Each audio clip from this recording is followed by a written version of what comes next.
Pétillante, alors vous voulez quoi vous? Pétillante? Vas-y, très bien. Très bien. C'est pas le luxe, la badoire. La prochaine fois on aura de la châtaigne. Merci. Ouais, c'est bon ça. Alain Soral est parti, donc Alain Soral ne boira pas. Quoi, Alain Soral est déjà parti? Alain Soral est déjà parti, il a dit oh, ça... Pourquoi il est spécialiste du largage du plateau en cours? Pas du tout. Qu'est-ce que vous voulez boire? On est fous, hein. Coca-Cola, quelque chose d'assez... Moi c'est mon anniversaire, il faut que Coca je bois d'autres choses tout à l'heure. Coca capitaliste. Le gazeux? Un petit peu de coca. Donc du coup, ouais, on a... Alors on va essayer de faire assez rapide pour vous avec Maigret, on va le garder en tête. Il vient de sortir en Russie. Là je pars en fait, voilà, donc typiquement Alain Soral ne m'écoute pas, ça m'intéresse pas. Pardon, excusez-moi. Non mais c'est Je vais faire un truc marrant avec un On va essayer de discuter, vous avez chaque... Super. Il a amené la quenelle. Il a amené la quenelle. C'est quoi? C'est Quenelle. C'est la quenelle de la subversion. J'ai gagné encore cette année, ça fait 3 ans de suite. En fait, Parce que tu 2012. es la personne la plus subversive en fait. Voilà, c'est pour voir qui est-ce qui vote. par un jury D'amis. un jury d'amis, c'est vrai en plus. Oui, c'est toujours comme ça. Bien sûr. Tout est basé sur Pardon. Que ce soit les Oscars ou les... Ouais, en général, ouais, même dans notre business, c'est un peu le même bazar, quoi. Quand tu gagnes un prix, tu Donc sais le que- sujet aujourd'hui c'est la quenelle, effectivement, ça tombe bien. Non, on vous a rassemblé pour différentes raisons. Ça c'est du Coca-Cola dans un verre de vin, c'est justement le côté français-américain, le mélange des cultures. C'est un Kalimucho.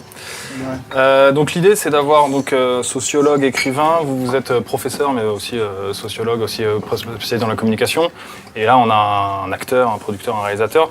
Et donc l'idée c'est de parler de la pornographie, alors pas de la pornographie en tant que telle, mais moi ce qui m'a interpellé c'était il y a 2 mois, quelque chose comme ça, j'ai vu un reportage sur justement la fameuse loi 75, je m'étais trompé au téléphone, mais sur la classification X, cette apparition-là. Et je me suis dit, 75, 2012, il y a quand même vachement de choses qui ont changé au niveau des médias, déjà, Internet, tout ça. Les mœurs ont changé dans notre société. On est en 2012, est-ce que cette loi a encore un sens? Est-ce qu'on ne peut pas essayer Enfin, est-ce que ce serait possible de revoir ça? Est-ce qu'on peut remettre un peu en question ces choses-là? C'est quoi cette loi déjà? Ouais. C'est quoi celle-là? D'où elle vient? Qui a voté ça? Classification X, Pourquoi? en fait. Est-ce qu'aujourd'hui, il faudrait la changer? Je peux expliquer, on vous écoute. Non, en fait, c'est qu'ils ont... Bah oui, parce que c'est pas un truc. Non, mais il le sait aussi. On a parlé au téléphone, mais... Ouais, ils ont décidé en 75 parce que la raison exacte de fond, je la connais pas moi-même, c'est dans la tête des politiciens. Mais je suppose que voir la queue sur les Champs-Élysées pour des films X, qui n'étaient pas encore X à l'époque, qui étaient des films pornographiques, avoir des centaines de mètres de gens qui attendaient, comme aujourd'hui quand tu as Avatar, et que tu avais la même chose pour les films porno, ça a dérangé beaucoup de monde. Mais c'était comme ça à cette époque. Jean-François David, des gens comme ça, ils ont fait des films. Benazeraf, ouais, tous ces gens.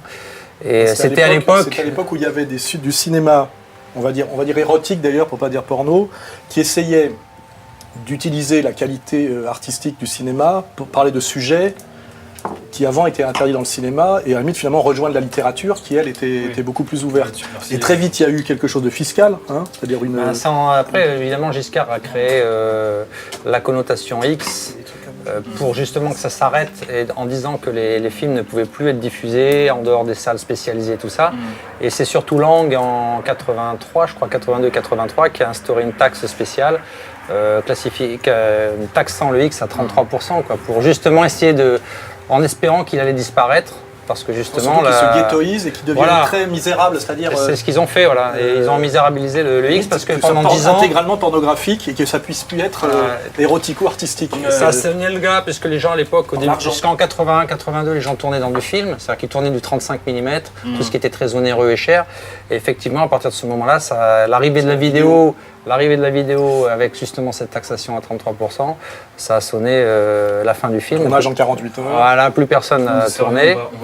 Et pendant plus de 10 ans, le X n'a pas été capable de faire des films à budget plus ou moins conséquent. Mais après, vous avez été le premier à lancer vraiment les films X à gros budget, on va dire.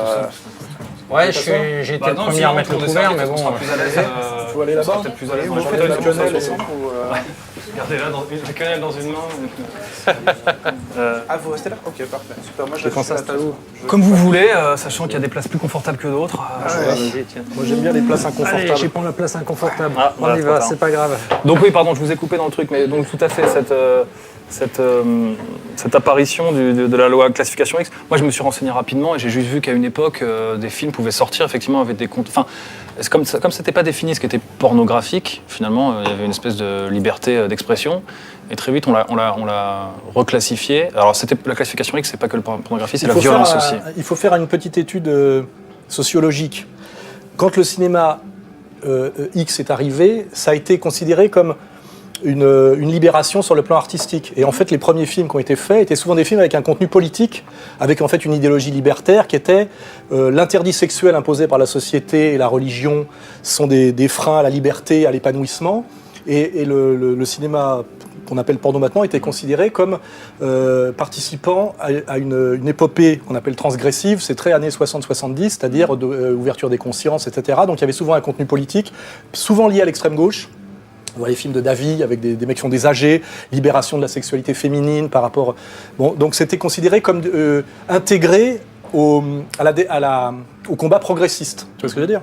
Intégré au combat... Le cinéma porno comme partie prenante du combat progressiste qui s'inscrit typiquement dans les années 60-70, c'est-à-dire marxo-freudisme. Hein, tu vois ? Donc c'était considéré comme une démarche d'émancipation, d'intelligence, de libération dans le projet progressiste. Quand ça a été cassé par l'argent, le machin truc, et maintenant, on est arrivé à quelque chose qui est de l'abattage, du semi-prostitutionnel, quelque chose qui a avec le blanchiment de l'argent du banditisme, avec la violence sur les femmes, c'est les jacques faciales systématiques, etc. Ça s'est totalement inversé quand on regarde le projet de Benazeraf en 1974, et ce qui est en gros aujourd'hui, quand on voit les tournages sauvages dans les pays de l'Est dévastés, notamment les réseaux hongrois, etc., etc. Ça s'est totalement inversé. Je viens de me casser de Paris pour aller y habiter, tu vois. Non, je pense pas. L'Est, c'est le contraire. C'était dévasté en 89, effectivement, quand ça a basculé. C'était des pays, effectivement, un peu morts. Aujourd'hui, c'est tout l'inverse. Je pense que c'est la France qui est en train de mourir, malheureusement. Et les pays de l'Est qui sont de plus en plus agréables. Moi, j'y vis. J'ai quitté Paris il y a 1 an. Tu vois, j'ai foutu mon appart en location, je me suis tiré. Parce que justement, je supporte plus la vie d'ici, alors que dans les pays de l'Est, c'est tout l'inverse. Il y a dans les pays de l'Est aujourd'hui ce que je pense qu'on pouvait avoir dans les années 50 en France, même si j'ai pas connu les années 50, de ce que j'en vois à la télé, de ce que mes parents m'en ont dit, de ce que j'ai eu comme idée de ce que pouvait être l'après-guerre. Moi, je parlais du porno. Hein. Non, je parle pas, mais t'as dit pays dévastés. Entre 75 et 90, parce qu'à limite, aujourd'hui, on est en 2012. Non, mais, entre 75 et 90, on est passé de l'émancipation artistique progressiste à quelque chose qui était carrément à la limite du banditisme. C'était plus qu'une émancipation. Je pense que c'était un besoin de liberté. La liberté sexuelle, ça a été comme un grand cri que les gens ont eu. Il y a eu l'après-guerre, il y a eu la guerre d'Algérie, il y a eu toute cette période, il y a eu les manifestations de 68. Et les gens en avaient un peu ras-le-bol, un peu comme aujourd'hui d'ailleurs, où il y a un peu un ras-le-bol général de notre société. Et les gens avaient besoin de quelque chose pour justement retrouver une forme d'impression qu'il y avait une nouvelle liberté. Et le sexe, c'était justement un des derniers bastions, entre guillemets, où justement c'était tellement tabou, tellement fermé que des gens comme Davy et d'autres ont eu envie de dire voilà, on va mettre un coup de pied dans la fourmilière, on s'en fout, on se balade le cul à l'air. Il y a eu le nudisme, il y a eu cette envie de montrer que le sexe c'était quelque chose finalement qui était... Et c'est vrai que pendant des années, ça a été vraiment cool. Enfin, moi je suis très pote avec Brigitte Lahaye, c'était même l'ancienne génération de tous ceux qui ont commencé à faire le porno dans les années 75, 80, ils ont tous dans l'esprit la même chose, c'est-à-dire que c'était une recherche de chacun, à la fois de s'éclater, d'être heureux, de vivre une émancipation qu'on leur avait refusée dans leur jeunesse, et surtout aussi de dire voilà, le sexe c'est quelque chose de cool, c'est pas quelque chose de mal. Après, il y a eu cette période 80-90 où justement le porno... Non, mais le porno a été ghettorisé, c'est comme ça qu'on dit, je pense. Ghettorisé parce que justement cette taxe et tout ça a fait que les gens du jour au lendemain se sont retrouvés pieds et poings liés par rapport aux problèmes d'argent et tout. Et puis moi j'ai débarqué parce que moi je viens de la mode en fait. Enfin j'étais policier, après je suis passé dans la mode et. C'est logique. Non, c'est un parcours atypique, mais je savais pas qu'un jour. Je savais pas qu'un jour je ferais du porno, c'était pas du tout prévu comme ça. C'est le hasard qui a fait que je me suis retrouvé à faire du X. Mais en même temps, c'est vrai que justement, j'étais surpris, en étant reporter pour un magazine qui faisait des reportages sur le porno dans un premier temps, de voir la différence entre le cinéma et la mode, où il y avait partout de la drogue, des gens cinglés, des gens... des gens stressés. Et le porno, justement, j'ai eu cette chance de partir un peu partout dans le monde, entre le Japon, les États-Unis et l'Europe, de voir des gens qui s'amusaient, quoi. Que le boulot, c'était de s'éclater, de prendre son pied et rigoler et prendre du fric à l'arrivée. Ça a été le premier truc qui m'a un peu perturbé parce que je me disais, voilà, dans la mode, je vois quoi? Je vois des gamines qui pleurent, tout le monde se tape sur la tronche. Dans le cinéma, c'est pareil, ils sont tous prêts à s'éventrer, à se tuer pour avoir le premier rôle de ci, le premier rôle de ça. Toutes les filles font des pipes aux producteurs en pensant qu'elles vont être demain Marilyn Monroe. Et déjà, Marilyn Monroe avait une enveloppe avec elle dans la main à l'époque en disant c'est la meilleure suceuse du monde. Ça, les gens l'oublient un petit peu. Et du coup, on est là dans un système où finalement les gens étaient oppressés et dans le X c'était tout le contraire. Donc déjà ça j'ai trouvé que c'était top. Après le hasard a fait que je me suis retrouvé à devenir dans un premier temps photographe de cul, ensuite réalisateur, producteur et puis voilà et acteur etc. Et aujourd'hui c'est quoi? Voilà, on a aujourd'hui biographie complète. Moi, moi, j'ai pas Merci. cette carrière. On va Hélas, peut-être. Ce qu'il faut dire, je crois, c'est que le porno, effectivement, était associé à une entreprise de libération des mœurs au départ, quand même, associé à une contre-culture. Ok. Mais garder de façon implicite, quand même, des rapports sociaux, des formes de domination du masculin à l'égard du féminin, parce que l'histoire des éjaculations faciales systématiques, etc., ça date des années 68-75, hein, dès le départ. Stop. C'est pas une mauvaise chose. Je dis pas ça. on va- Je veux juste dire que C'est vrai que c'est un univers la codification des actes sexuels montrés dans les films pornographiques, C'est l'imaginaire masculin. c'est un imaginaire masculiniste, disons, qui date des années 60-70 au départ. C'est pas en soi un mal, hein. C'est juste pour dire qu'il y a une absence de variété au départ, qui a perduré jusqu'à aujourd'hui, sauf que l'étape qui a été franchie depuis les années 80-90, c'est une massification de la pornographie. Le film est mort, en salle quasiment. Tout passe par Internet très largement. Alors, il y a les C'était ça que je magazines, voulais il y a aborder, d'autres formes, etc. justement, Et quasiment tout le monde y a accès, y compris bien sûr les moins de 18, l'abaissement de les l'âge. moins de 15 on est ans. d'accord. Voilà. Non, je suis pas en train de faire un jugement de valeur du tout. Hein. Je veux juste dire que le paysage est complètement Ça différent a de celui été, ça a des été années 70. bouleversé. Et moi, c'est ça qui me. On peut faire remarquer aussi que s'il n'y a pas tellement de porno féminin, même si Ovidie a essayé, c'est parce que la sexualité féminine, qui n'est pas la même que la sexualité masculine, n'est pas demandeuse de ce genre d'objet Si, pour si, accomplir bien sûr. beaucoup moins. Il est beaucoup plus traditionnel et anthropologiquement démontrable, excusez-moi, qu'un type, pour avoir une sexualité, je veux dire, de substitution, se masturbe sur des objets, ce qu'on appelle l'objet partiel, une paire de nichons ou une chatte. On imagine beaucoup moins dans la constitution de ce que c'est que l'imaginaire sexuel féminin. Ça y est, il l'a dit. Hein, Une fille se masturber C'est bon. sur des Là, on est lancé, posters là. Non, mais vous de avez- bites en de érection. bites, Tu vois ce que je veux dire ouais. Ça Vous vous fonctionne inquiétez pas, vous inquiétez Cette, pas. Anthropologiquement, les femmes ont aussi des désirs. Oui, ça, ce n'est pas. Il y a des gens non, mais ça, homosexuels, c'est de il y a des gens l'égalitarisme queer. à la con. Non, mais, La constitution imaginaire on est- de l'érotisme féminin n'est pas strictement le On peut parler décalque de la On peut parler ou pas, là Non, mais je finis mon raisonnement. Non, parce qu'à la con, Ce ça n'est- suffit pas Ce comme n'est pas le raisonnement, même. hein. Voilà, Franchement, l'érotisme moi, je féminin voudrais en n'a pas le passer même une, là. cheminement que l'érotisme masculin. Et de penser qu'il est respectueux des femmes de vouloir dire que finalement les femmes ont droit à la sexualité masculine est un déni de la réalité de la sexualité féminine qui n'a pas forcément le même cheminement imaginaire, les mêmes fixations d'objets, etc. Et ce que je veux dire, c'est que la demande de films porno est essentiellement une demande de garçons. C'est ça que je veux dire. c'est vrai. Non, j'ai Voilà, pas les stats. Alors, Non, je sais non, pas. vous avez- Attendez, on est alors, un idéologue. C'est vrai. Bah oui, mais ça, c'est l'idéologie, je vous la vrai, laisse, je vous la mais- laisse. Attendez. C'est vrai, mais c'est en train de changer énormément. C'est ce qu'on dit depuis le départ. C'est-à-dire c'est en que, train de changer. on va profiter, c'est-à-dire que attendez. les hommes sont plus demandeurs de la pornographie parce qu'à la base, la pornographie, c'est quelque chose qui effectivement a été purement masculin. Maintenant, aujourd'hui, ce qu'il faut savoir, c'est qu'il y a des sites dans les cartes bleues, l'essentiel, c'est des lesbiennes, par exemple. Il y a des sites purement lesbiens, il y a des sites purement homosexuels, hommes aussi. Mais moi, par exemple, j'ai de plus en plus de femmes qui s'abonnent et qui prennent mes vidéos. Donc ça grossit tous les mois. Je dis pas que c'est des pourcentages, ça doit représenter 4 à 5% de l'ensemble, ce qui est peu, par ce qui est rapport peu, à 4 à 5%, mais il y a 15 ans, ça aurait représenté Oui, 0,002%. d'accord. Donc, c'est-à-dire qu'il y a une Donc, mise au il y a- pas idéologique progressif. Et- Qu'est-ce que c'est 4%? Ça veut dire Non, mais par 96%. contre, oui, mais par oui, contre, mais dans dans les 10 ans, discussions, 15%. dans les discussions que j'ai tous les jours, oui, mais dans les discussions que j'ai tous les jours, la différence, c'est que dans les discussions que j'ai tous les jours, c'est que les filles regardent du X aujourd'hui, presque toutes les filles aujourd'hui regardent du X. Quelle fille de quel Et âge les trois Quel- quarts, la 18-25 ans, les trois quarts des filles d'aujourd'hui, même malheureusement plus jeunes, parce que comme il l'a dit, l'accès d'Internet est trop simple, et ça, c'est pas bien. Poser le- Il y a une sollicitation, effectivement, ça aussi c'est vrai. C'est souvent dû en grande partie aux garçons, on est d'accord aussi sur ça. Mais peu importe, à l'arrivée, le constat est importe, non pratiquement toujours le même. Non, peu importe, parce qu'au final, ce qui est Des important, conséquences. Hein.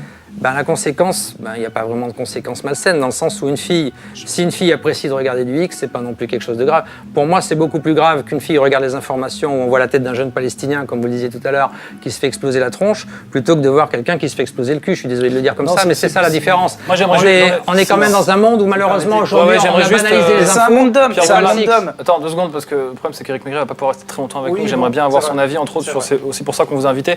Parce que là, on parle du porno, vraiment, on peut en parler, mais on sait qu'aujourd'hui, c'est interdit plus ou moins 18 ans. Et moi, ce qui m'a frappé, c'est qu'aujourd'hui, dans la pub, dans les clips, dans les films, dans les séries, il y a des contenus porno, mais déguisés, mais on n'arrête pas de nous vendre du sexe, de la frustration, du fantasme. Et j'aimerais bien avoir un peu votre avis là-dessus par rapport à la communication globale. Alors, la France ou même ailleurs, mais particulièrement en France, où on a pu voir des campagnes qui ont choqué. Et d'ailleurs, aujourd'hui, choqué à être interdit de diffusion pour une pub, c'est génial. C'est génial. J'aimerais bien un peu savoir. En fait, il s'est produit un mouvement de balancier depuis les années de l'ordre moral, les années 50, 60. Oui, il y a eu l'éruption sexuelle, voilà, ouverte. Mais en fait, l'érotisation a plus ou moins déserté aujourd'hui les médias et les écrans de télévision, par exemple. La case du dimanche soir sur M6 a disparu symboliquement, mais un peu partout. Autrement dit, on n'est pas revenu à un ordre moral, c'est pas vrai, mais il y a une hyper spécialisation des lieux, des espaces, des slots, des moments où on peut regarder du sexe, où on peut y aller de façon beaucoup plus intense, bien sûr, que dans les années 60-70. Et tout passe un petit peu de façon invisible par l'Internet, par des cassettes qu'on pouvait louer, des DVD, etc. Mais les lieux de rencontre des publics, que sont les émissions de télévision, par exemple, ont vu une désertion véritablement de l'érotisme. Par contre, la pornographie, qui est devenue quelque chose de spécialisé pour tous, mais par créneau, voilà, est devenue un objet un petit peu interdit, sulfureux, avec lequel on joue dans les espaces plus grand public, comme la publicité, où on fait un peu du porno chic. Voilà. Alors c'est pas du porno en réalité, c'est de l'érotisme un peu osé. Oui, mais voilà. il faut quand même revenir sur on joue avec ça. Alors ce que je veux dire par là, c'est que en réalité, on n'est pas dans une société d'hyperlibéralisation sexuelle aujourd'hui, c'est pas vrai. C'est juste. Moi, j'avais cette impression. La stratégie dans une société de consommation, de faire consommer en prenant un objet transitionnel, en disant acheter, c'est un mécanisme désirant et non plus un mécanisme fonctionnel comme du temps de la société, comment dirais-je, de la consommation pratique. Les casseroles, la lessive, etc. C'était pratique. Aujourd'hui, on est beaucoup dans la consommation d'objets relativement inutiles, mais qui sont mis en scène par beaucoup de marketing dans une idée justement de l'objet de désir, ce qu'on appelle le capitalisme de la séduction chez Kluskar, ce qu'on appelle l'idéologie du désir, et qu'effectivement, que pour vendre une bagnole, ça sera systématiquement attaché à la bagnole amène la belle femme, la bagnole est aussi un objet de caresse, etc. C'est-à-dire qu'il y a une érotisation des objets de consommation pour pallier souvent leur déficit de fonctionnalité, c'est-à-dire qu'ils ne servent pas à grand-chose et on fabrique du désir. Et ça amène à ce que systématiquement, derrière chaque objet à vendre, il y ait une métaphore sexuelle. C'est un peu ça, moi, et ça s'est aggravé de plus en plus. C'est-à-dire qu'aujourd'hui, on a la fille qui boit du lait, elle a du sperme qui lui coule de la bouche, Ils vont pas prendre la mère Denis pour vendre Alice, ils vont prendre une top modèle. Exactement, la mère Denis, on le ferait plus aujourd'hui. Mais bon, si, la mère Denis, ça peut être marrant, mais il vaut mieux quand même une jolie fille pour prendre un produit. Oui, mais alors, par rapport aux publicités, parce que moi, j'ai fait des recherches, mais je peux pas, je garantis rien, parce que je suis pas... Mais dans les années 60-70, on avait quand même déjà le début des publicités, donc les affiches, on avait aussi la télévision qui arrivait, on avait les publicités qui arrivaient.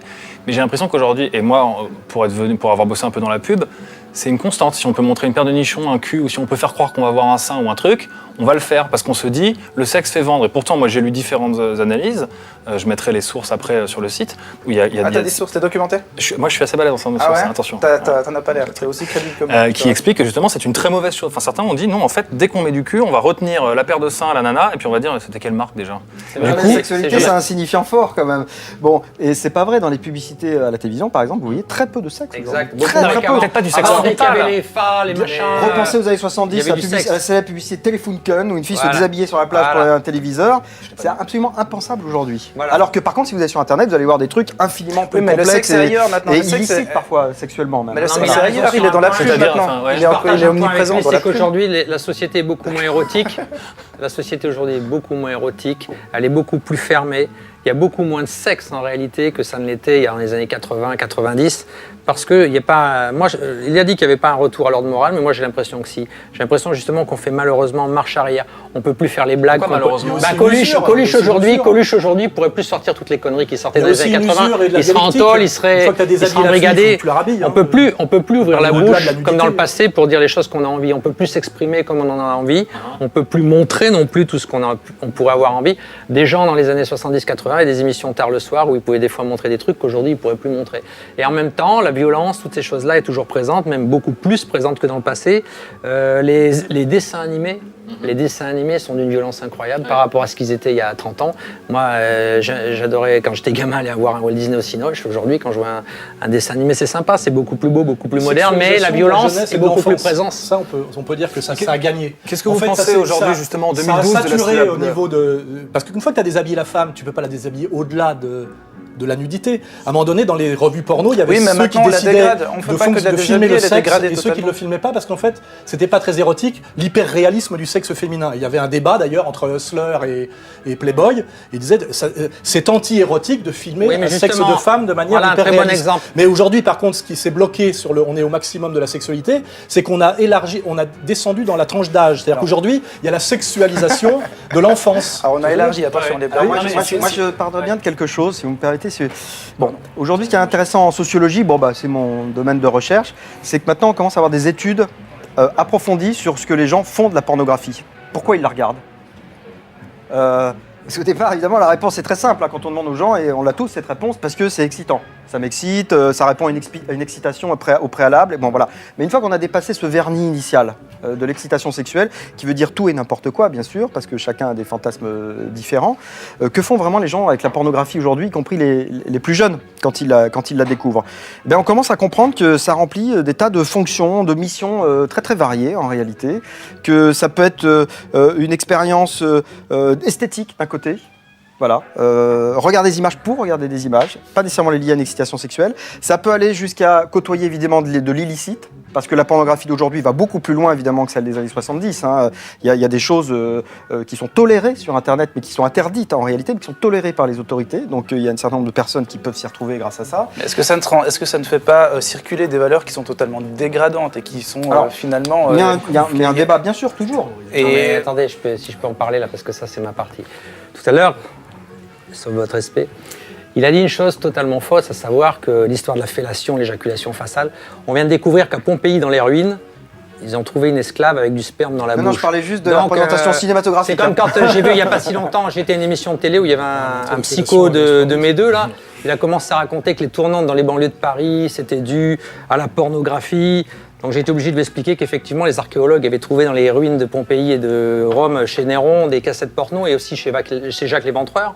Donc on sait très bien que la pornographie a toujours été responsable de tous les crimes de l'humanité. C'est pas vrai. Il faut comprendre. Des cassettes porno chez Jacques l'Éventreur. Non mais c'est une blague. C'est une blague. Mais c'était marrant. L'idée c'est qu'aujourd'hui, l'initiation à la sexualité des enfants de 10-12 ans se fait beaucoup par la vue illicite de pornographie sur Internet. Et ça c'est nouveau sociologiquement. Je te dis pas que c'est bien. Ça devient une éducation sexuelle. Les jeunes font leur éducation avec ça. Juste avant. Donc il y a eu une évolution parce qu'après. Certains vont dire que c'est une dégradation, d'autres vont dire que c'est une évolution.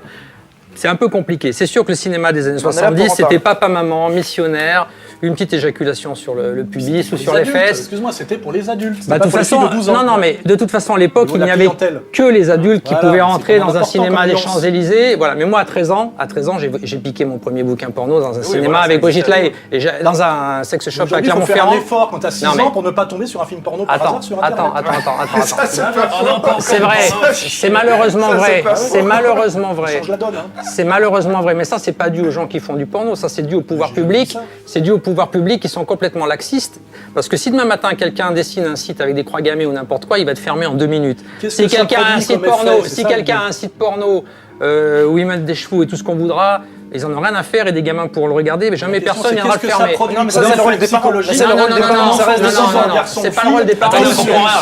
De domination sexuelle brutale. C'est pas les parents. Ces images, cette scénographie en pleine gueule alors qu'il a 6 ans. Non. Or, pratiquement à tous les gosses, ça arrive plus ou moins par accident à un moment donné, qu'à 6 ans, ils tombent sur une scène de porno. Qu'est-ce que ça produit comme effet ? Je sais pas. Est-ce qu'on peut l'étudier? Est-ce qu'on a déjà le recul? bien On sûr l'a qu'il y a pas. des gens Ce qui n'est pas travaillent. sans Si, conséquence. moi, je vais te le dire la Non, différence. c'est pas sans Je vais te conséquence. dire la Le problème, c'est que différence. ça participe à l'éducation sexuelle. Malheureusement. Non, mais attention, pourquoi C'est ton point de vue, malheureusement? ça, c'est ton point de vue. Pourquoi? Bah oui, c'est Là, mon point de si, vue, là, j'ai si, pas honte c'est de le un truc donner, qui mais va j'ai pas honte de le donner. Pourquoi Non, c'est subjectif, Non, ça il n'y a peut pas être de objectif, malheureusement. Tu pouvais voir par hasard tes parents faire Mais l'amour. comment ça? T'as Est-ce que- laissé non, mais ça, est-ce- devant la porte. Non, mais attends. Attendez, on se Attends, comprend il y a plus, un là. truc qui ne va pas dans votre système. C'est que vous dites malheureusement. alors. Parce qu'évidemment, comme toujours, on est toujours responsable par rapport à cette sexualité qui est toujours le truc tabou et tout ça. Donc en fait, on prend un gamin aujourd'hui qui naît, qui a 2 ans, 3 ans, 5 ans, on le fout le soir en train de bouffer à la télé avec tous les gamins qui regardent, les crimes et tout ce qu'on voudra pendant les informations.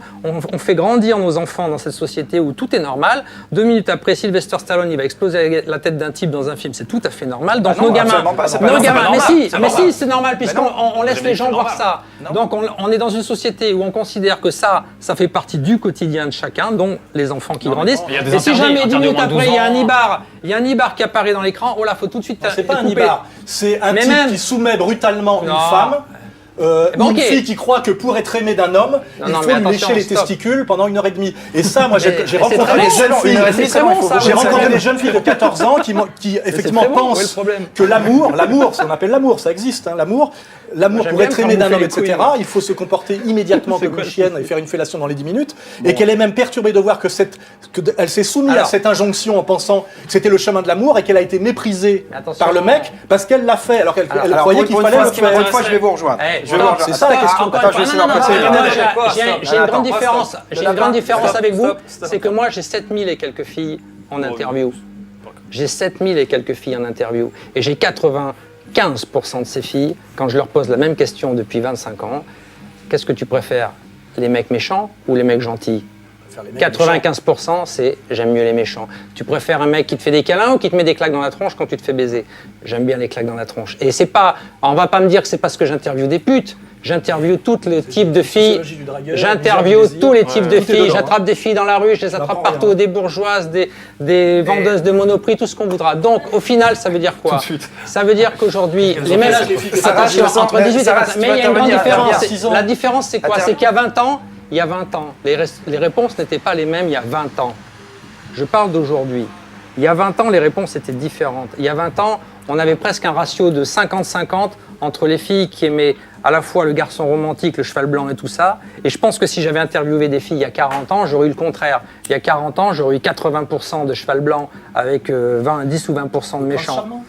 Voilà, j'aurais eu Édition 80% Non, mais- les éditions Harlequin. Non, mais voilà. on est d'accord, Et en fait, aujourd'hui, on retourne. Il n'y a pas de problème. Aujourd'hui, Non, mais moi, non, non, on est dans j'aimerais une juste, situation Roman, complètement j'aimerais avoir inversée. l'avis de- La j'aimerais juste société a parler. changé. C'est pas la pornographie, c'est la Mais heureusement qu'elle change. société qui a La changé. pornographie change quand même Adrien, aussi. vas-y. Adrien, J'aimerais juste, parce que moi, ce qui après, m'intéresse, avoir c'est l'avis que de- Éric Maigret, voilà, justement, et moi aussi, Et Sarah, il faudrait que- j'aimerais avoir l'avis parce d'Éric que- Maigret sur, quand on disait, est-ce que ça a des conséquences, donc ces jeunes qui tombent sur ce porno? C'est l'enfance, Et est-ce ce que porno. vous, en tant que, justement, dans la communication, sociologie, tout ça, est-ce qu'on a aujourd'hui des chiffres? Est-ce qu'on sait, est-ce que les psychologues, les pédopsychiatres et compagnie ont pu avoir des réponses d'enfants qui leur ont dit, oui, je suis traumatisé, ou alors non, c'est super. Est-ce qu'on a un peu une étude là-dessus? Bon, moi je suis sociologue et pas Voilà. pédopsychiatre. Non, non, mais je veux dire, vous Donc, avez déjà, peut-être lu donc, des- ça, ce que ta je peux vous question, dire, c'est que dis-nous. le rapport à des images complexes, violentes, sexuelles, traumatisantes, etc., ça se quantifie pas simplement. Pourquoi? Parce que le paysage interne de chaque individu est vraiment très spécifique. Voilà. vrai. Il y a des enquêtes très célèbres qui ont montré qu'un gamin de 6 ans peut être choqué par un nounours qui est déchiré dans un programme D'accord. de télévision et regarder Urgence. Voilà, avec des opérations, ne va pas le traumatiser. Mais un autre gamin, ça peut se produire dans ce sens-là. Bien sûr. Alors évidemment, le problème, c'est que la société doit se protéger et protéger ses enfants. En dessous de quel âge? C'est très compliqué parce que la majorité sexuelle, c'est pas 18 ans, c'est 15 ans en réalité. Et est-ce qu'il n'y a pas aussi... Est-ce qu'il n'y a pas aussi un droit des plus jeunes à accéder à des coulisses auxquelles nous avons aussi accès? Donc, je ne suis pas pour une position de censure à tout prix, ça ne sert à rien du tout. Il n'y a pas que des devoirs pour les plus jeunes, il y a des droits aussi. Bon. Donc, ils ont droit à accéder aux coulisses. Et les médias, leur première fonction et leur premier effet sur la société, c'est l'accès à des coulisses. C'est l'accès à l'inconnu, c'est voir pour des Noirs comment ça se passe dans le monde des Blancs, pour des adultes comprendre ce qui se passe chez les enfants comprendre en partie ce qui se passe chez les adultes. Bon, mais évidemment on a aussi un devoir de les protéger pour partie. Ferme la porte, Adrien, s'il te plaît. Mais les protéger de quoi exactement? Aujourd'hui, ça va un petit peu trop loin sur Internet, c'est très clair. Donc, il y a des histoires de filtres qui ont été mis en place, des choses de ce genre. Enfin, les filtres. Après, il n'y a pas eu d'effet massif sur la société. Les La filtres, c'est société quoi? C'est un est bouton pas. cliquer, entrer, sortir. Non, non, la ça société, sert à pas rien. aujourd'hui, n'a pas été bouleversée fondamentalement, je dirais, et heureusement, par le fait que des enfants aient accès à des images qu'ils ne devraient peut-être pas voir. Alors, On n'a pas le recul non plus. peut-être bouleversé parfois par des effets de traumatisme, comme on a pu connaître ça quand on était gamin, en voyant tel ou tel film, toujours des choses, un Dracula quelconque, des choses de ce genre. Donc, la chose, c'est qu'aujourd'hui, la sexualité est devenue quelque chose de beaucoup plus ouvert, de beaucoup plus plastique, et c'est là qu'on se rejoint par rapport à ce que vous disiez tout à l'heure, en évolution quand même positive, au sens où il y a une plus grande diversification, que les femmes n'hésitent pas à faire plus part de leurs désirs, qui sont variés, qui rejoignent pour partie parfois des désirs masculinistes. Je dis pas masculin, parce que le masculin aussi est complexe et contradictoire quand même, mais masculiniste, c'est-à-dire une partie des femmes sont complices de leur propre domination, hein, quand même. Il faut savoir ça. Bon. Et on peut y trouver du plaisir, heureusement, mais à un moment donné, il faut savoir être libre aussi, quand même, savoir s'émanciper. Donc tout ça est en cours, il y a une émancipation, il y a des espaces, des niches commerciales qui sont en réalité des espaces de création et de liberté pour de la pornographie lesbienne, des genres divers et variés, des quêtes d'identité diverses. Mais tout ça est encore un peu écrasé par une forme de pornographie dominante qui a le droit d'être là, il n'y a aucun problème, mais qui monopolise un petit peu trop l'attention, je crois. Voilà. Et donc, je ne pense pas qu'il y a une demande qui soit si simple que ça. Je pense que c'est l'offre aujourd'hui qui est quand même en grande partie monolithique, je dirais, et qui structure beaucoup les choses. Donc, le problème, c'est que, évidemment, cette offre a du mal à bouger. Elle bouge en tendance, tant qu'elle-même ne perçoit pas un tressaillement très fort d'une demande qui se articulerait pleinement avec des gens, des jeunes, des adultes, des femmes, etc., qui l'exprimeraient mieux. Voilà. Mais c'est un problème de tous les deux, à un moment donné. Il y a aussi une idéologie de la transparence aujourd'hui qui nous est imposée. C'est-à-dire qu'on nous impose d'une certaine manière d'avoir envie de parler de sexe, et il y a une diminution de quelque chose qui est un facteur d'érotisme, qui est l'interdit, le non-dit, tu vois, l'implicite, le sulfureux. C'est-à-dire qu'en fait, il y a une démystification et une désacralisation de l'interdit sexuel qui est aussi un facteur d'apathie sexuelle. C'est-à-dire qu'à pas trop parler de cul, on n'a plus envie de baiser. C'était quand même il y a quand même un des trucs qui est excitant dans le sexe, c'est l'interdit, la transgression. Le fait que pourquoi tu désires aussi la fille, parce qu'a priori elle n'est pas d'accord, et que c'est l'histoire de la chef de Monsieur Seguin, c'est qu'il y a un travail de conquête à faire. Si la fille te dit tiens salut, tu voudrais que je te suce, tu veux que je te prenne les couilles, etc., ça te fait débander. Tu sais très bien qu'il y a ce genre de phénomène. Et aujourd'hui, on est dans l'hyper. C'est un parcours atypique. On est dans une injonction à la transparence sexuelle. On est dans une idée qu'on doit tout dire, etc., qui est en fait, en réalité, un facteur d'apathie sexuelle. On parle beaucoup de cul, on ne baise pas tellement, en réalité. Non, mais là, tu viens de parler de quelque chose de différent. Tu viens de parler que lorsqu'une fille se transforme en chasseresse, si une fille saute sur un homme, ça ne marche pas. Parce que le fait justement qu'une femme prenne les devants dans la plupart des cas va couper justement toutes les envies sexuelles de l'homme. Donc la libido va s'en trouver inversée et ça ne va plus fonctionner.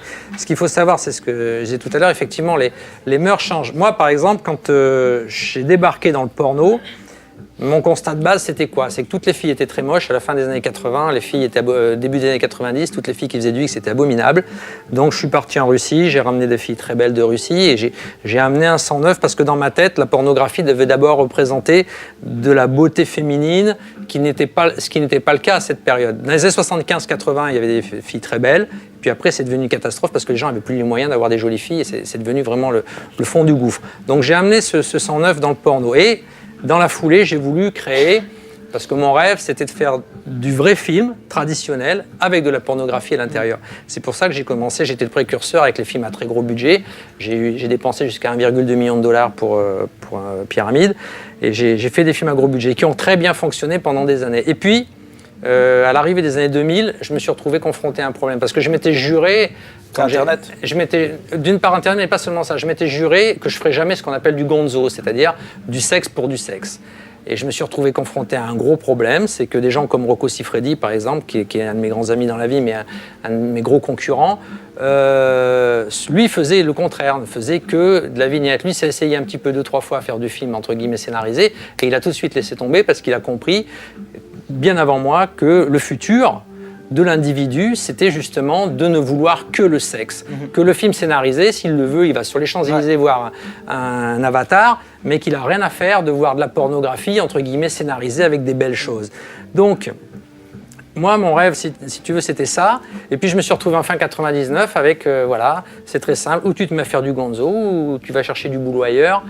Et donc j'ai commencé à basculer, j'ai dit ok, mais pendant une période je vais faire les deux. Donc j'ai commencé à faire les deux. Et puis qu'est-ce qui s'est passé? Mes films, ils continuaient à bien vendre, mais le Gonzo, ça partait comme ça. Oui, mais durant cette période-là, puis, vous avez su vous adapter au marché. Non, mais je me suis adapté à un désir de clientèle. C'est même pas une histoire seulement du marché. Le rival du Gonzo, excuse-moi, c'est YouPorn. C'est ceux qui se filment eux-mêmes et qui le mettent en Non, mais ligne. YouPorn, c'est pas ça du tout. En réalité, les gens ont que ça. Ça n'existe. C'est pas vrai. C'est ce qu'il y a de mieux, Nick. Non, c'est pas une histoire de YouPorn. C'est une histoire que il y a aussi ces films que les gens font chez eux avec un iPhone ou avec une caméra. Mais justement, non, en réalité, ça, c'est pas ce qui marche le mieux, justement. C'est plus ça. Ça l'a été dans les années 2000-2005. Il y a eu aussi une vague comme ça. C'est que la pornographie, je pense que c'est, en fait, la pornographie, c'est juste un reflet de ce qu'est l'humain. L'humain se lasse très vite de toutes les choses. Et là, par exemple, maintenant, on se retrouve confronté à des nouveaux problèmes. La sexualité est complètement en train de nouveau de changer. Les gens commencent à se lasser de tous les gonzos américains et tout ça. Ils en ont marre de les voir. Les gens commencent à vouloir du psychologique, ils veulent des choses compliquées. Et il y aura sûrement cette vague-là encore pendant 5 ans, peut-être 10 ans, je ne sais pas. Ils voudront encore autre chose. Ce sera quoi le futur du porno alors?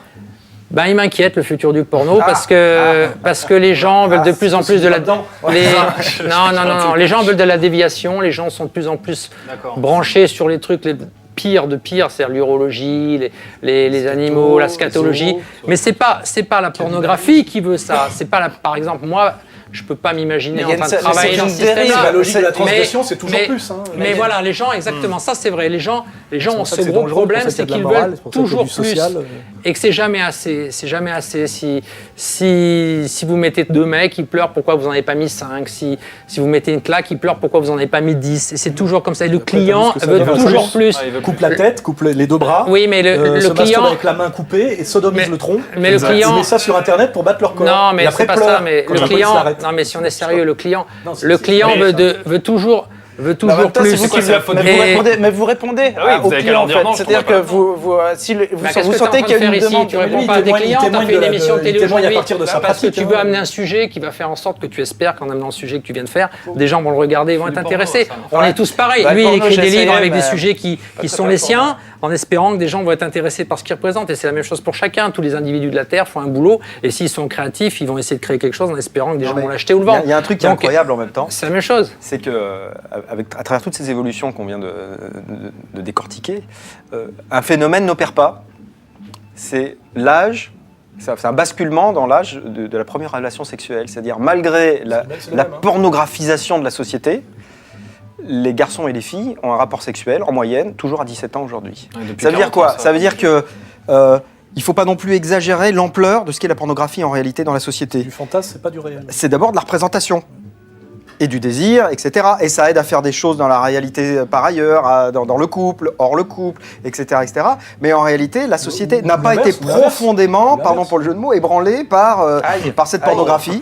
C'est pas vrai. Il y a 1 heure, j'ai fait un casting il y a 1 heure dans le 15e sexualité de arrondissement. substitution pour des gens elle peut jouer qui, pour son des rôle, raisons bien sociales sûr. ou psychologiques, n'ont pas accès aux femmes très facilement. Par exemple, en banlieue, etc., ou chez les mecs timides, tu peux avoir des types qui accèdent pratiquement plus à la sexualité réelle, qui ne vivent que dans la sexualité de substitution. Et comme il y a une grosse offre de sexualité de substitution, je vais être brutal, ils passent leur temps à se branler sur Internet et ils ne parlent jamais à une femme, et donc qui finalement est presque, je dirais, encore plus sacralisé, idéalisé qu'avant. Moi, je fais partie d'une génération, j'ai écrit Sociologie du dragueur, etc., où on draguait dans la rue des filles, parce qu'il n'y avait rien d'autre. Il n'y avait pas le téléphone portable, il n'y avait pas Internet, il n'y avait rien. Aujourd'hui, tout se passe sur Facebook, dans des relations et des échanges virtuels qui se traduisent très rarement par des rencontres réelles. Non, mais responsable, il y a un responsable à ce problème.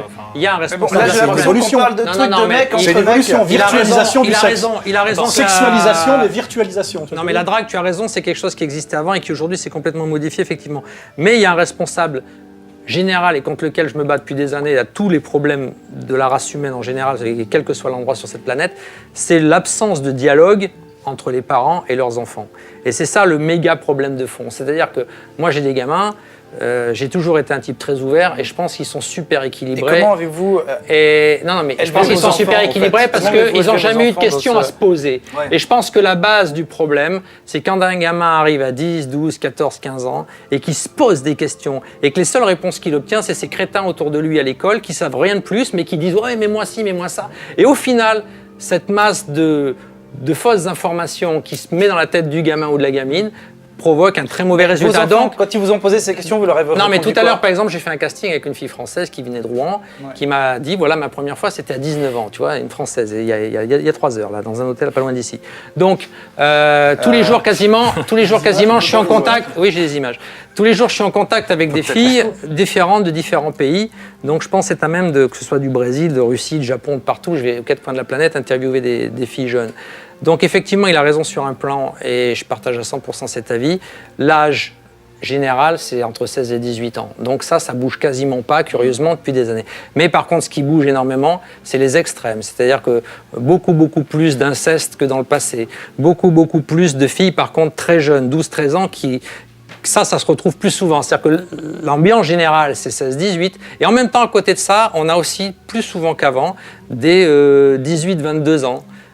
Qui justement sont tellement saturés par le fait que donc vous êtes comme la d'accord qu'il y a une dégénérescence quelque la société leur saute à la gorge, entre guillemets, surtout les filles très belles. On se retrouve souvent confrontés avec deux extrêmes. C'est-à-dire que les filles très belles, soit elles commencent très tôt et elles ratent complètement leur sexualité parce qu'elles sont trop jeunes pour avoir démarré, soit elles ont trop justement ce sentiment qu'on leur saute à la gorge et elles y vont quand on commence tard. trop jeune, on rate.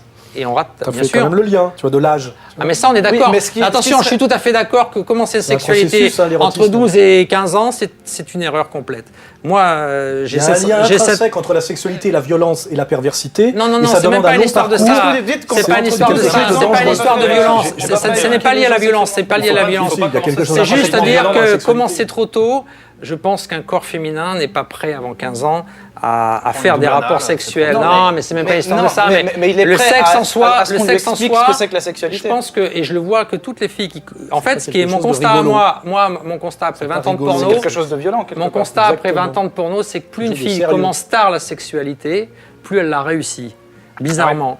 C'est ça que j'ai constaté au sein de mon expérience personnelle. C'est-à-dire que tu te retrouves toujours avec des filles. Quand une fille commence sa sexualité vers 17-19 ans, c'est toujours, en général, mieux réussi qu'effectivement les filles qui commencent très jeunes. Les filles qui commencent trop jeunes ont toujours une grande perturbation à l'arrivée parce qu'elles ratent leur parcours sexuel de base. Et effectivement, le rapport homme-femme. C'est pas forcément traumatisant parce qu'elles ont le sentiment que tout va bien, mais en réalité, tu te rends compte, toi, enfin moi par exemple, quand je vais avec, je me rends compte que leur sexualité n'est pas justement avec le bon équilibre. Et c'est là où effectivement il y a un souci de base. Je pense qu'effectivement notre jeunesse aujourd'hui, mais c'est toujours le même problème. Ça veut dire que ce qui est triste aujourd'hui, c'est qu'au moins dans les 70, les parents parlaient un petit peu à leurs filles parce qu'ils avaient tellement la trouille que les gonzesses tombent enceintes et tout ça avant que la pilule soit là. Au moins, il y avait un semblant de dialogue entre une mère et sa j'aimerais fille, juste, un père et sa fille. Aujourd'hui, tiens chérie, va chercher la pilule et Mais aussi basta. parce que l'État- Rien sur les maladies l'État, à sexuelles. travers- L'État a pris la place des parents aussi. crois hein. qu'Adrien- J'ai juste, excusez-moi, je vous interpelle. Non, mais j'ai juste parce que je sais que j'ai vu Sarah réagir tout à l'heure par rapport à la violence dans la sexualité. Oui, parce que moi, vous disiez tout à l'heure que quand vous alliez chercher les filles, que vous leur posiez la question est-ce que tu préfères un homme gentil ou un homme méchant, forcément elles savent à qui elles ont affaire. Tu crois quoi? Bah oui. Ça veut dire quoi? Non, mais Savoir à qui tu as affaire. forcément, si Bah, vous si je te pose cette question, tu vas me dire quoi? Ah bah, moi je vous Bah, répondrai tu vas pas. me dire un mec gentil. Non, Bah, tu vas me déjà- dire un mec gentil parce que ça se voit que tu aimes les mecs gentils et que tu es tout à fait à l'opposé de ce que j'ai dit. C'est pour ça que tu as réagi de par la rapport à prise ça. porno, Ah bah, tant Mais mieux, alors, je le prends bien. le problème, pourquoi tu vas me dire un mec gentil? Parce que tu vas simplement répondre à ma question. C'est pas la question que je sois le pape Jean-Paul II ou que je sois Pierre Woodman. Si je te demande qu'est-ce que tu préfères, c'est pas parce que tu vas me dire un mec méchant, un mec gentil que ça va me faire plus plaisir. Ce sera une question. Donc tu te trompes complètement sur la base, puisque la base c'est pas de savoir si tu dois me faire plaisir, c'est simplement de me répondre à une question. Et c'est ce que tu viens de faire implicitement en me disant, à travers ce que tu viens de faire, sans me le dire, que finalement toi ce que t'aimes c'est le mec romantique et c'est pour ça que tu as réagi. Excuse-moi de te le dire comme ça. Et c'est pas forcément une 4200 mauvaise chose. femmes, Enfin, sont c'est actives pas. en sans Non, expérience. 4800 et quelques, 4008, pardon. presque 5000. Oui, mais Ouais, c'est elles, pas une elles mauvaise savent, chose, oui, ça. bon, je sais. Non, mais après, bon, il faut être objectif. Quand on est un réalisateur de film, on cherche une femme qui aime peut-être la sexualité. Mais non, parce que si toi, par exemple, je viens de t'aborder dans la rue. Ah, là, moi, vous me posez la question clairement dans la rue, je Il y a ne vous peut-être connais même la pas, je ne question vous réponds sociale pas. dont vous parlez en termes de Je- classe sociale quand même. Et pourquoi C'est tu un me truc de répondrais plouc, pas le porno. Parce que Monsieur, je non, pense mais- que ça on relève dit pas de qu'il mon faut équilibre. pas dire. répondre. Parce Les que filles non plus. je n'ai pas. Les filles j'ai qui pas recrutent envie. non plus, Ça ça me- vient ça pas me- d'attendez voir. ça me- Attendez voir. Et justement, l'erreur, mais non, mais c'est une erreur complète. Parce qu'après, moi, C'est une c'est question l'éducation que d'intimité. j'ai eue C'est pas une aussi. C'est question. parce que chez moi, on n'en parle pas. Non, mais on imagine que toi, là, maintenant, tu te retrouves là sur le canapé. Excuse-moi, tu fais partie de la bonne bourgeoisie Non. et le porno est un truc de plouc. C'est pas Mais ça. faut quand même le non, dire. c'est pas du C'est tout pas ça du Non, tout. mais c'est vrai. Non, mais Le porno est un truc de plouc. plouc, c'est un pas truc de ça. pauvre. Mais Non, pourquoi un truc de pauvre? C'est pas un truc de grand bourgeois. Les filles de la Non, grande non, au bourgeoisie qui contraire, font moi, je des pense écoles que c'est le supérieures ne contraire. sont pas actrices porno. Ça touche quand même le prolétariat, le sous-prolétariat. Bien sûr que Et oui. j'arrête parce qu'il y a une Moi, semaine, c'est il y a le une contraire, semaine, c'est j'ai de dire que dans la vraie j'ai interviewé une fille il y a une semaine dont le père est au Parlement à Budapest Oui, parce et c'est qu'elle moi doit qui l'ai être- mis à elle doit être l'extérieur perverse et décadente. en ayant peur des problèmes. Donc c'est pas ça du tout. La moyenne Je pense sociologique, que- le porno, c'est un truc quand même des basses classes sociales et au niveau d'ailleurs des réalisateurs. Non. Chez les producteurs, c'est Non. beaucoup du banditisme. Non, Parce non, que j'ai non, connu non. Michel C'est- Ricot personnellement. C'était mon meilleur ami. Oui, il C'était est pas mort un bandit comment du tout. Il est mort comment Avec moi aux Seychelles. Avec Ouais. moi, à côté de moi, c'est moi qui l'ai sorti Ouais. de l'eau. Donc tu peux pas me parler de Michel Ricot, c'est mon meilleur ami. Ouais. C'était mon meilleur ami. On n'était Et- pas dans la grande bourgeoisie. Et il est mort à protestante. côté de moi. Il Oui, est mort oui, à côté de moi. Ne dans viens un pas parler. repérage. Il a jamais été un bandit. C'est un type qui habitait à Sèvres. Et malheureusement, il a jamais eu de chance dans sa vie. Il avait même les taxes. Il devait 4 millions d'euros, de francs aux Le impôts. porno Viens pas me sociologiquement parler, c'est n'est le pas un dernier truc qui type de touche la Terre bourgeoisie qui et est la un bandit. bourgeoisie supérieure, ni dans la clientèle de base, ni dans la manière dont on non. recrute et les réalisateurs et les Non, actrices. non. Les actrices Ça de a pas de porno ne sens. sont pas recrutées dans la Mais on bourgeoisie parle pas que dominante. des Je actrices viens de de te porno, dire on que je parle de recrute porno. des filles Non, comme mais c'est elle. faux, c'est marginal. Je recrute C'est des marginal. filles comme elle dans la rue puisque je ne cherche pas à marginal. savoir. Non, c'est faux. Tu peux avoir une fille dont le père est très Si riche à un et qui moment a envie donné, de il y a faire eu chier beaucoup ses de parents. belles actrices qu'on a pu recruter dans les pays de l'Est, c'est à cause de l'effondrement du bloc Mais soviétique pas du tout, et de la ça n'a rien à paupérisation accélérée C'est de faux. toute une couche d'anciens Et fonctionnaires. j'ai été le premier à aller C'est vrai là-bas. ou c'est pas vrai Écoute-moi, j'ai été le c'est premier à pas aller faux, là-bas. Évidemment que c'est vrai. Mais qu'est-ce que vous en savez tous les deux? Vous êtes allés chercher des filles en Russie un jour dans votre vie? Non. De quoi vous parlez là? Vraiment. Non, mais Non. Moi, je vais pas parler des sionistes. Je vais pas parler des J'ai sionistes. écrit plusieurs livres quand même sur Non, le non, sujet. non, tu peux écrire tout ce que tu veux, tant que t'as pas fait, c'est pas pareil. Tout à l'heure, tu as discuté du sionisme, j'ai écouté avec mes grandes oreilles parce que mon père m'a appris une règle dans la vie, quand on sait pas, on ferme sa gueule et on écoute ce que les gens qui savent disent. Moi, tout à l'heure, j'ai écouté tes propos avec beaucoup d'attention parce que justement, je ne connais rien à ce que tu as dit ne peux et j'ai été pas- impressionné par ton dialogue Tu ne peux parce pas- que j'ai Attendez, vu, attendez, parce que j'ai vu, laissez-le j'ai été terminer. impressionné par ton Laissez-le dialogue terminer, parce que merci, j'ai vu que tu saisissais des choses que je ne connais pas et j'ai écouté parce que justement j'ai envie de comme une éponge. Du porno et la Écoute-moi, sociologie du écoute-moi. porno est quelque chose qui n'a écoute-moi, rien à voir avec la grande J'ai bourgeoisie envie- dominante. parce que j'ai eu envie, comme une éponge, d'absorber ce que tu as dit pour le mettre dans ma tête et juger si je considère que c'est vrai oui, ou mais pas. laissons-le clair, Maintenant, moi, je suis quelqu'un depuis 20 Tu es un ans ancien policier. et que ça n'a rien c'est à quoi voir. le rapport Depuis 20 ans, Il n'est pas issu de la grande bourgeoisie, ni de la bourgeoisie cultivée. Ce monsieur, il a bac plus 7. Moi, je suis ancien élève des hautes études en sciences sociales comme lui. Je n'ai jamais été confronté, sauf pour des raisons de perversité ou d'intérêt sociologique, mais c'est pas pareil. Je n'ai pas été immergé de force dans le porno ou dans ce milieu-là. C'est un vous milieu de la dites toute quoi? petite Je t'arrête. bourgeoisie, du prolétariat et du Marc Dorcel, sous-prolétariat. Marc Dorcel, grande famille de bourgeois, Colmax, grande famille de bourgeois. Non, on n'est pas d'accord. Le 16e, toute leur vie dans le 16e, grande famille de De toute manière, bourgeois. c'est non, mais Ça c'est fait manière, c'est partie pas de le sujet. l'humoriste, complet, mais c'est comme les complet. mafieux russes. Non. Alors déjà, il faut Ce n'est pas lié comprendre. à la bourgeoisie Non. cultivée. tu vois ce que je veux Stop, dire. il y a Faut une pas parler connerie, ensemble. déjà une connerie de base énorme. un milieu Associer d'inculte. la pornographie au banditisme. Pourquoi c'est faux? Je vais te le dire en 2 secondes.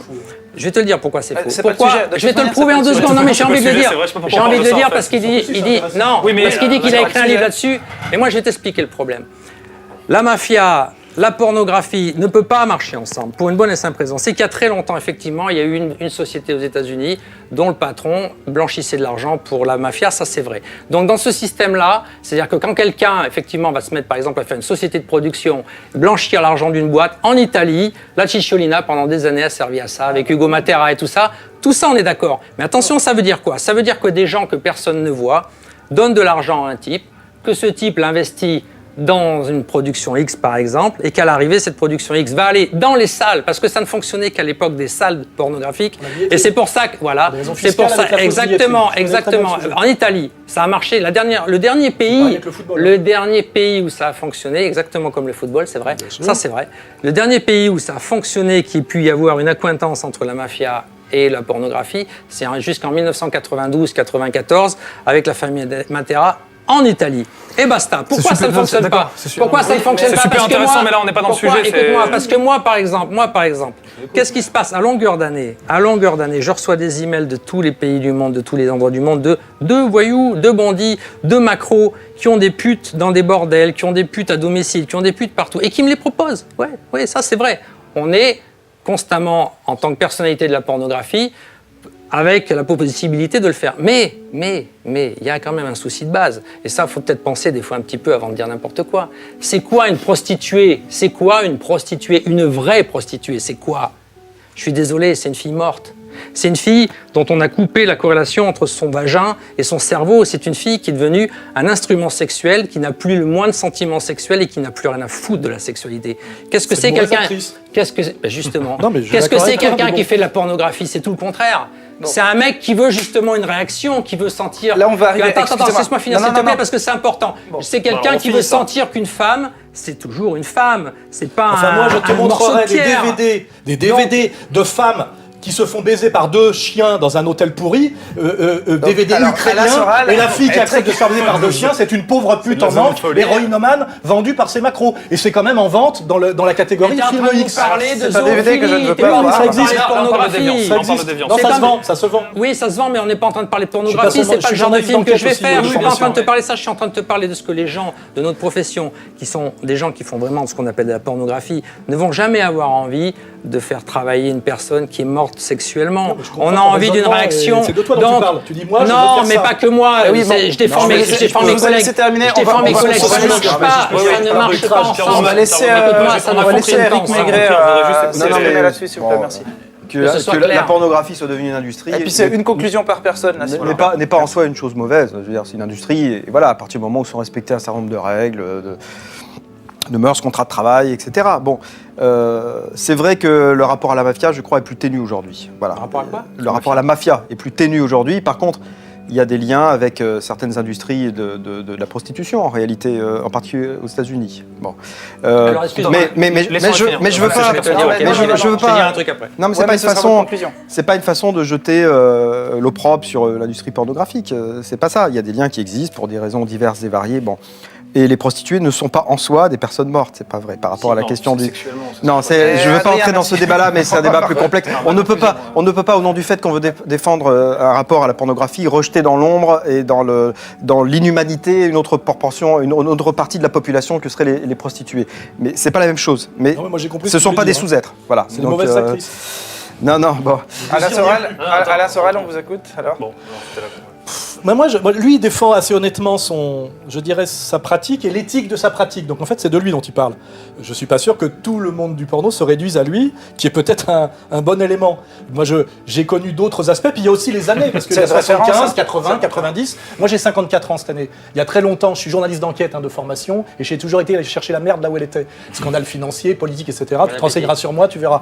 Et donc, je me suis intéressé à tout ça, justement à l'époque du X, à l'époque aussi des salons de massage, des machins. Je travaillais pour Ardisson à l'époque. J'ai connu Michel Ricot, etc., etc. On m'a même proposé d'ailleurs de jouer dans ses films, parce que c'était la grande mode à l'époque de faire des petites apparitions dans ses films, La Vénus bleue, je sais pas quoi, etc.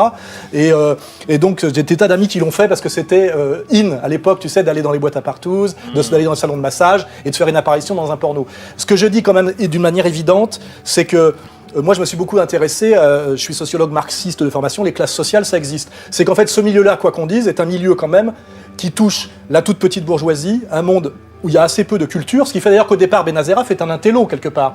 Il a une culture presque, je dirais, il a lu Gilbert Lélis, c'est-à-dire l'introduction à l'œuvre de Sade par la sociologie, il a lu Deleuze, La Vénus à la fourrure. Est-ce que tu as lu l'introduction à la Vénus à la fourrure de Deleuze Non, mais de j'ai Sacha lu- Masoch, est-ce que tu as lu J'ai lu Sacha non, Masoch, mais j'ai lu etc. l'introduction à psychanalyse de Non, Freud. mais on va non, enchaîner. je t'attaque pas, je veux dire que Non, mais tu as raison, mais c'est pas parce que tu lis un bouquin. si parce tu que regardes Georges bouquin que t'es un Bataille, Georges Bataille qui est le grand Georges spécialiste Bataille, finalement de la oui. transgression sexuelle. Oui, C'était Georges des Bataille, mecs c'est très autre très chose. cultivés, c'était un bibliothécaire. En réalité, le monde du porno est globalement un monde de tout petits bourgeois et de prolétaires. D'accord, ça, on a compris. Avec Ça, on a très peu de compris. culture et aussi toute une logique de classe au niveau de l'argent, d'où vient l'argent et au niveau même de l'imaginaire social qu'il ne faut pas nier. Tu es un ancien policier, tu l'as dit, tu n'as pas fait bac plus 8, lui c'est un sociologue, etc. J'ai quitté l'école à 15 ans. Oui, voilà, mais tu Adrien. peux en être fier, c'est Adrien, vrai, mais c'est qu'on est je quand laisse même. faire la Il conclusion y a quand parce même que un Alain contexte Soral, social. voilà. Alors, Alain Soral, merci. On a eu votre conclusion, on a compris. Je vais vous dire un truc qui rejoint entre guillemets ce que tu as dit Il est tout à l'heure, trop mais puissant c'est pour moi, je peux pas. Mais c'est tout le contraire. Aujourd'hui, on est victime. Nous sommes victimes, gens de la pornographie. Parce que ça, c'est un sujet dont je ne voulais pas forcément parler, mais je vais par rapport à ce que tu as dit. C'est tout le contraire de ce que tu as votre dit. conclusion, hein. Le problème, d'accord, c'est qu'aujourd'hui, on est utilisé, nous, pornographes, par la prostitution de luxe. Ça veut dire quoi? Ça veut dire qu'aujourd'hui, les escortes de luxe, les filles importantes, viennent me voir, par exemple, font 1 ou 2 ou 3 scènes porno Pour se faire un CV. Exactement. Pour faire monter leur prix. Exactement. C'est ça qui est devenu fou, c'est qu'aujourd'hui, l'Internet est à la fois la pire des instrumentalisations pour nous parce que ça fait en sorte que les filles ne veulent plus faire de X parce que tous les gamins à l'école, partout, ils écrivent « Ah, regarde la pute et tout, machin, c'est la voisine du 12 et machin ». Donc ça fait fuir une partie de la population qui éventuellement aurait fait du X avec plaisir. Et à côté de ça, une autre partie de la population qui va se servir de nous, va venir nous voir, des très belles filles, parfois souvent des bourgeoises, c'est pour ça que là c'est complètement faux, et avec l'intention formelle justement que leur CV va être d'autant plus important parce que sachant qu'elles ont une image entre guillemets de porn star, même si c'est très bref, elles vont vendre 2 fois plus cher leurs services. Donc aujourd'hui on est utilisé par des gens de la prostitution, c'est tout à fait le contraire. C'est pas la pornographie qui utilise des gens de la prostitution ou qui est liée à la prostitution, c'est qu'indirectement, sans même le savoir, on a des filles qui viennent, qu'on trouve très belles, on dit « Waouh, super, on a notre nouvelle star », et 2 semaines après, elles ont disparu. Pourquoi ? Parce qu'elles sont en train de bosser sur Internet avec leur propre site web. Voilà. Parfait. Moi, je ferais une petite conclusion. Bon, allez-y, puis après on se serra tous la main de Pierre Houben. Même pour avoir touché 4400. Voilà. Pourquoi je suis pas bossu ici ? Non, Il les a recrutés, Toucher il n'a ma pas bosse, dit qu'il on les sait avait quoi. consommés nécessairement. hein. Donc la conclusion Oui, fleur je veux bleue, pas c'était savoir. quoi dans l'idée Non, ce que je veux dire, c'est que ce qui nous guide tous, au fond, c'est l'affranchissement, c'est l'émancipation, c'est la liberté. Voilà. Et la pornographie n'est pas un obstacle en soi C'est une liberté. à cet égard. C'est un ensemble aussi de technologies du rapport à l'autre, au corps, à soi-même. C'est pour ça que tous ces gens qui regardent, et c'est vrai que c'est une industrie au départ qui est plutôt pas issue des milieux supérieurs, mais qui est consommée par tout le monde, y compris par les grands bourgeois. Faut pas croire. Hein. Ils ont les moyens, eux, d'ailleurs, de Mais tout le consommer en monde, direct. tout le monde, tous les âges, tous les milieux. Alors il y a des distributions différentes suivant les âges, les milieux, etc. Ok, mais tout ça, ça sert à faire un certain nombre de choses, à pouvoir s'émanciper. Ouais, c'est son mec qui était prof de philo. Non, mais elle est très intello. Tout ça pour le moment, Non, c'est pas boxer, c'est juste dire. tout ça pour le moment est pas encore vraiment au service. Dis donc là. Tout ça n'est pas encore vraiment au service, je dirais, de l'émancipation individuelle. Voilà, c'est-à-dire que les gens sont pas encore assez pris en main par rapport à leurs désirs. Voilà, c'est-à-dire que le désir est en partie quand même stéréotypé, produit en petites cases, etc. Objectif, Et- la beauté physique. Ou à retrouver les vieilles tensions sur le prince charmant, le romantisme versus la sexualité, etc. En réalité, on devrait aller bien au-delà de ça aujourd'hui et s'inventer vraiment des rapports sexuels qui sont nécessairement des rapports à l'autre, qui ont aussi des rapports d'amour nécessairement. Voilà. Et cet horizon-là, il est complètement inatteignable aujourd'hui Tu as raison. dans l'industrie de la pornographie et dans tout le reste de la Tu as société. raison, mais ça, on est c'est lié à aux parents. l'orée. Ça, c'est lié aux parents, On c'est est ce à que j'ai dit l'orée tout à l'heure. l'orée de la transformation des rapports entre les individus et pour le moment, Ouais. on ne fait qu'aborder les choses en les technicisant. Voilà. Merci. Merci à vous. On n'a Sarah, pas beaucoup qu'est-ce de que- temps. qu'est-ce Merci que- beaucoup d'être venu. C'est pas bravo. d'accord. Un plaisir, merci. Félicitations, c'est pas facile de débattre sur un tel sujet en plus. Non, c'est pas une question de connaître Voilà, le sujet. qu'est-ce qu'on vous sert à boire? Vous faites des versions Si tu veux. Ah oui, mais vous, c'est votre Non, mais anniversaire. moi non plus, j'ai pas quoi que ce soit avant, Donc mais là, si vous allez tu bien veux, ce qui fêter, je m'énerve pense. un petit peu, c'est que les gens. Tu sais que moi, je suis réalisateur de cinéma. J'ai ma Ah carrière. oui, mais oui, ce que c'est je veux dommage dire, c'est ce que je t'ai dit tout à l'heure, c'est que fait un toi, long par métrage, exemple, j'ai je vais 24 jamais, ans, ça parce se que fait, j'ai écouté tout à l'heure ce que tu as dit, donc, je vais pas essayer d'intervenir sur ce que tu maîtrises trop parfaitement bien, parce que c'est vrai que c'est impressionnant. Parce qu'il y a des années Alors, 70-90. attendez, on Oui. va- Intéressé jusqu'en Non, 90. mais moi, attendez, j'ai venez, on connu. va Toi, tu descendre. connais après. Non, j'ai connu. Enfin, En après, oui, 2012. mais 84. 83, j'ai connu Brigitte Lahaye. Je connais bien Brigitte, on a le même éditeur, Frank Rico. Spangler. Frank Spangler, c'est mon éditeur. Non, mais c'est le de plus mes gros grandes amies, mais éditeur Rico, de- c'était mon meilleur ami. Il est mort avec moi, il s'est noyé aux Seychelles avec moi, j'ai failli crever Repérage, avec. ouais. Non, on était en train de tourner, et c'est moi qui l'ai emmené là-bas, c'est ma faute. C'est pour ça que j'ai les boules, parce que c'est ma faute s'il est mort. C'est moi qui l'ai emmené là-bas, et en fait, on avait tourné l'endroit où il est mort, on avait déjà tourné une scène, on y est retourné tous les va les deux, et laisser c'est pour ça aller, qu'il y a eu une chers polémique. C'est un plaisir, salut. Bon, bah, ça aurait pu être pire. Non, si tu veux, je l'ai accompagné sur un, entre guillemets, on peut dire peut-être repérage, mais c'était la deuxième fois que, si tu veux, on retournait là. Et il y a eu, ce qu'à l'époque, quand tu disais aux gens un mini tsunami, les gens rigolaient, et depuis les gens Oui, c'est comprennent ce que ça formé veut par dire. une vague, oui. Mais on a vu à l'horizon une énorme vague sur l'eau. Et la différence entre lui et moi, c'est que moi, j'ai compris, ce que lui n'a pas capté, c'est que ça allait faire très mal. Donc je me suis tiré dans ce sens-là. Lui, il a couru le long, parce que tu vois, il y avait une petite barrière qui équivalait à l'époque, ça. Il a couru ce chemin-là. Lui, il a pris la vague sur la gueule, ça l'a emmené au large, il s'est fait éclater le crâne. Et moi, quand je suis ressorti, je l'ai vu dans la mer, je suis allé le chercher. Et malheureusement, après, je me suis fait prendre avec lui. Et c'est un miracle si je suis là aujourd'hui, quoi. Et lui, malheureusement, il a pas eu cette Je chance. travaillais avec Jean-Marc Barbieux, Yann Morvan, tout ça. Yann Morvan, je le connais très bien, mais Yann Morvan, Mais, c'est pas mal, un hein. faux cul, c'est C'est un quelqu'un. voyeur. C'est un voyeur. Bah, c'est un mec qui s'est toujours prétendu grand reporter et tout ce que tu veux. Moi, à l'époque, Yann Morvan, il rigolait, il racontait ses histoires C'est 90. Hein, en Croatie et tout ça. Il a fait la guerre, tu sais. sa mythologie, c'est qu'il a couvert la guerre du voilà. Liban. Mais c'est un trouillard de Non, première. voilà, c'est ce que je te dis. connais très bien. C'est une couille molle. Il a couvert la guerre de Mon pote Bosnie-Herzégovine Omar et tout le Genbouz bazar. l'avait mis à l'amende. Mais c'était pas un mec qui avait. Oui, il a fait les banlieues après, il a fait le voyeur. Mais si tu veux, il y a eu un gros tas de mensonges après avec le retour parce que. Et ça a été la mode, tu sais, de s'intéresser les intellos, parce que ces Non, mecs-là mais- ont travaillé ensemble, de s'intéresser au porno. On va finir Oui, ça. j'avais une suite, excuse-moi. Comme ça, voilà, on enchaîne. On a parce que fini, c'est très là, non intéressant. C'est Puis en fini, plus, là c'est plus. Attends qu'on est en haut, c'est filmé, vous le savez. Hein, donc, Ah, merde, défendre Non, mais moi j'en ai rien à tranquillement, foutre, c'est pas un problème, j'ai rien à cacher. Mais C'est pas ça, c'est dommage, histoire de quoi. pouvoir. Non, tu veux pas être Enchaîner actrice la suite. porno alors? Mais bien sûr que non. Une petite expérience. Depuis à quel âge tu as? chance, il y a un réalisateur qui est là, ça va, peut-être que bon. bon. Laisse-la moi 5 minutes pour. Juste en discussion, tu vas voir. Non, juste en discussion, j'ai pas dit. Non, mais juste en discussion, si tu veux te marrer, fais-la discuter avec moi, tu vas voir. Juste discuter. Donc vraiment, c'est pas une origine sociale ou quoi que ce soit. Moi, je pense que c'est une intimité qu'on a avec une personne. Les filles qui vont faire du porno, par exemple, dans les pays de l'Est, en général, c'est parce qu'elles ont besoin d'argent aussi, tu vois. Mais pas du tout. Moi, j'en connais. Mon père, il y a autant de voilà, qui veulent de l'argent. Je suis d'accord avec Alexandre. Mais ça va s'édérer parce que je pense que c'est pareil. Moi, je connais personnellement une fille qui veut faire. Je vais enlever le micro, alors.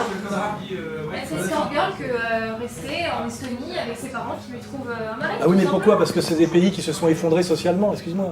Oui, mais bien sûr, mais elle vient pas d'un milieu défavorisé. Je pense que c'est juste un choix social après. Quoi. Le choix social est toujours induit par des conditions objectives qui te sont extérieures et qui te dépassent. Tu vois. L'idée de liberté est une idée très naïve, tu vois. Oui, mais non, parce que après, moi, c'est mon choix personnel. Je pense que La liberté d'être maigre en Somalie, tu veux, c'est assez facile. C'est une naïveté quand même qui me fait rigoler. Moi, je suis un marxiste. Je suis resté marxiste malgré la tendance.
Last reason I'm going to tell you. Who knows the first two laws that Hitler implemented? Hitler, Yimach Shemo V'Zichro, first two laws that Hitler implemented that not only put him in a different status than everybody else for the rest of history, but also made what's called until this day the biggest financial miracle in history. Who knows the first two laws? Before the Nuremberg laws. Before that, we're talking about years before it. Hitler first comes into power. What's the first two laws? Okay, I'll save you the time. Rule number 1. No more pornography. No more homosexuality. None of that garbage. Not allowed. Berlin, in the 30s, in the 20s, was the Sodom and Gomorrah of the day. They were the Las Vegas of the day. They were the Sodom and Gomorrah of the day. Homosexuality, pornography, all the bestiality, all the garbage of the world, that was the capital of the world. He outlawed it. You're no longer allowed, closed all the bars, all the gay clubs, all the production, which were all run by Jewish people. Unfortunately. Second rule. What's the second rule? Second rule was, you're not allowed to charge interest. No more interest. Now you would think, why? What does he care about interest? Well, because all the people that had the money, that lent the money out, were Jews. He didn't like it. So he said no more interest. Why? Because of the high interest that the Jews charged people was so high, it ruined, it destroyed the economy in Germany. They destroyed, just like they destroyed Russia a few years before that through their communism over there. Jews destroyed Russia, not Goyim. Jews destroyed. Communism is by Jews. Well, don't let anybody confuse you. You look at history, Karl Marx, all the other Reshaim, they're all Jews. Wicked, but nonetheless Jews. They destroyed Russia, and he wrote in chapter 2 of Mein Kampf, they destroyed Russia, now they're destroying Germany, that's why I have to destroy them. Now, this doesn't make he's right, the point is that's actually real true history. Now, he saw that the Jews are controlling the financial system and they're charging such high interest, they destroyed the German economy. To the extent that by the time you arrived to go to the store to buy bread, you had to take a whole horse carriage full of money. By the time you arrived at the store, it wasn't enough. Why? Because the inflation rate was so high. The bread became so much more valuable and your money went down. So now he says, what's this, the cause of this? Because nobody could afford to do anything because the interest rates are so high. So he decided no more interest rates. You're not allowed to charge interest rates. And at that time, the Great Depression was happening around the entire world.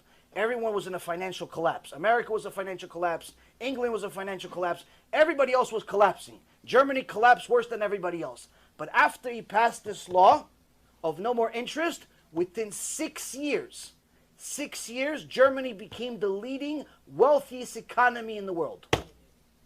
They called it a financial miracle. Why? They were the only ones that were bold enough to stop interest. This is one of the biggest reasons of why he hated Jews. Because they destroyed the economy because of their greed. Rabotai, it's not making them right.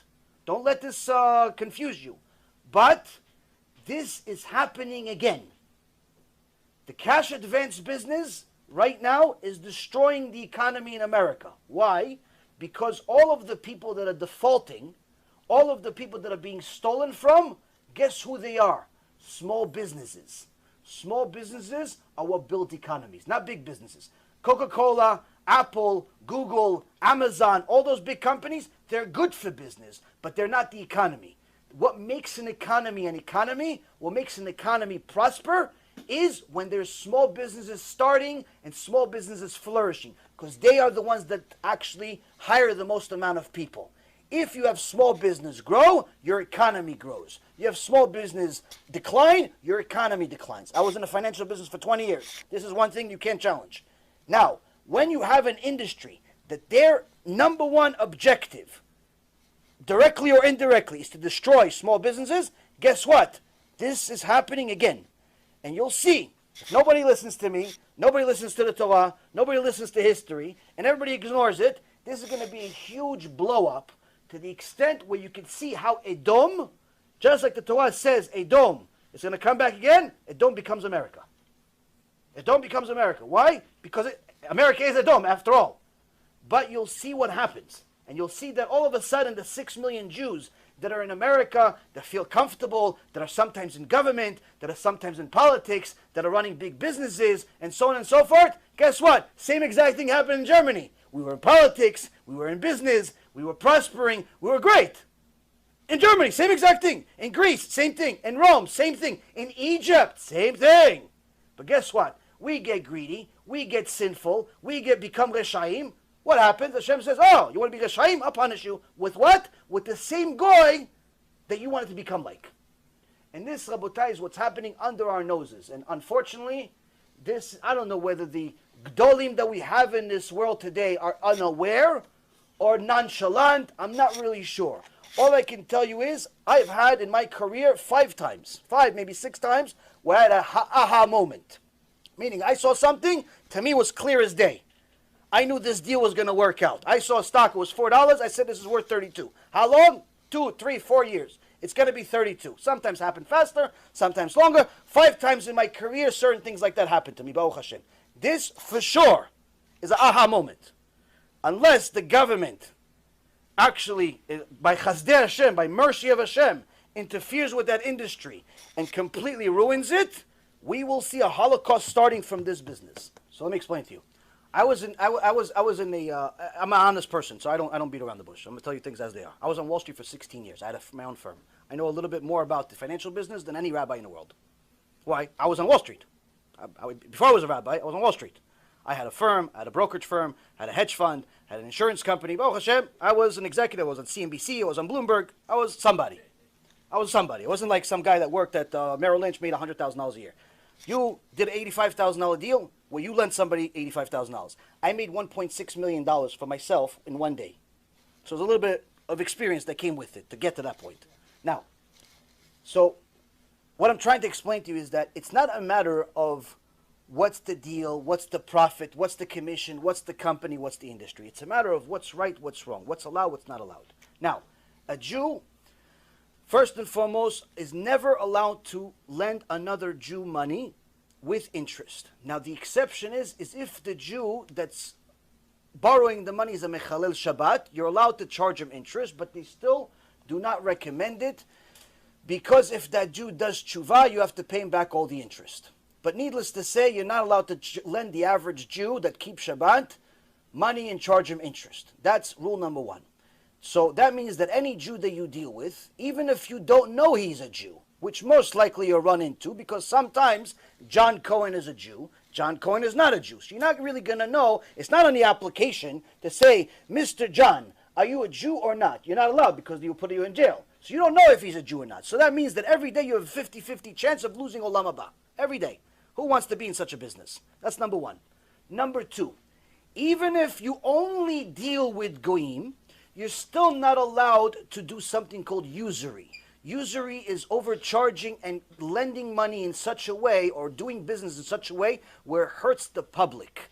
When you charge somebody an interest that is drastically above the norm being bank rates, regular bank rates, and what's legally allowed according to the law, when you charge them such an interest rate that it becomes very difficult, to the extent of almost impossible for the average person to pay it back, you are now in a business where you're taking advantage of people. If he can go to Wells Fargo and get the same loan for 8%, and you're charging him 80%, it doesn't matter that you're not 300%. Even if the average was 8 and you were 15, you are in a problem. Even if the average was 8 and you are 30, you are in a problem. It doesn't have to be 300. 300 just means you're just a psychopath. 80% is still highway robbery. 80% is still against halacha. Still not allowed to do it even for goyim. Why? Because it's usury. But even more so than anything else that I've just said, when this is eventually exposed to the public, it will lead every single member that works for these companies, even as a clerk, even not as a broker, a clerk, a secretary, a janitor, works for ABC Lending, that does cash advance when it's officially disclosed to the world, because Hashem is going to do that. Guess what?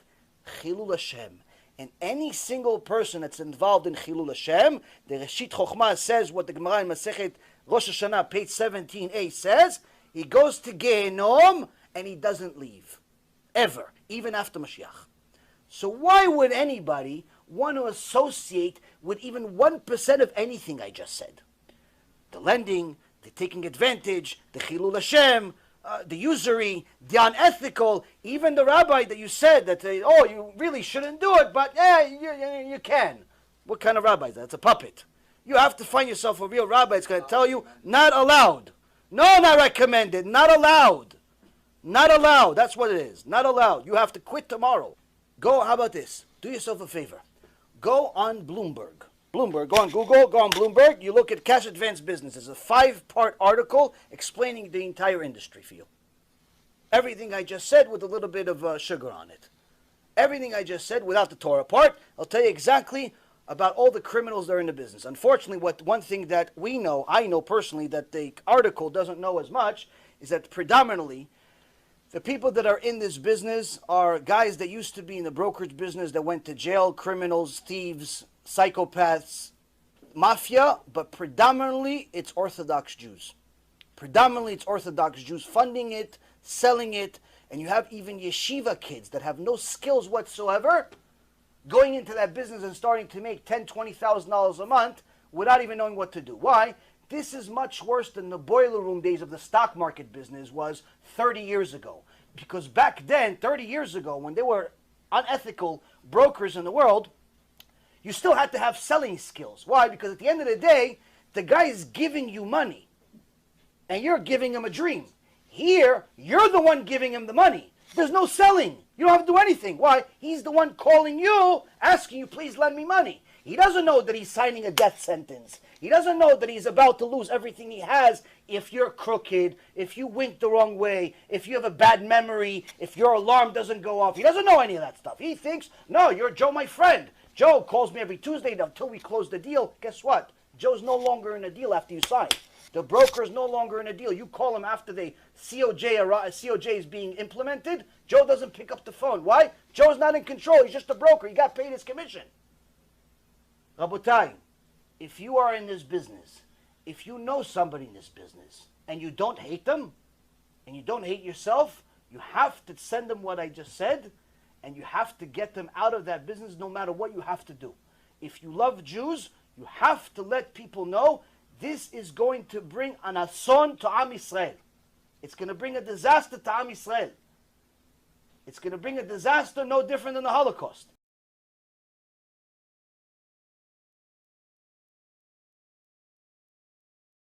Bon bah nous nous retrouvons une fois de plus au tribunal.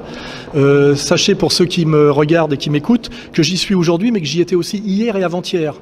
C'est-à-dire qu'aujourd'hui on est pratiquement à un procès par jour entre les procès en première instance, les appels, etc. C'est vraiment un acharnement systématique. Et aujourd'hui, ouais, c'est une nouveauté, c'était Pierre Berger qui m'attaquait pour 3 phrases dans le livre que j'avais fait avec Nolo, là, Dialogue désaccordé. Hein. Donc je ne sais pas si les questions que vous voulez me poser à ce propos. Et comment ça s'est passé ?